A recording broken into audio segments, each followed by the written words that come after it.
The shoulders and feet elevated single leg hip thrust is one of the most advanced bodyweight progressions of the hip thrust, as it isolates each leg independently while also providing the greatest range of motion to contract and activate the glutes. To get started, place two equally elevated benches approximately 2 to 4 feet apart from each other.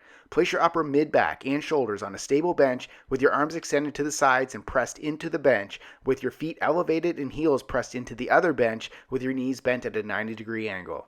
Contract your core for balance, then raise one heel off the bench as you press the planted heel into the bench to extend your hips while bringing the opposite bent knee up towards the ceiling. Once the hips are extended, it should create a straight line from your planted knee to your shoulders. Pause at the top to contract and squeeze your glute hard.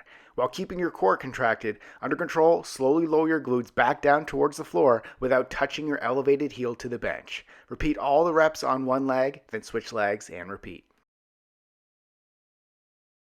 Subscribe to get a new exercise video every day.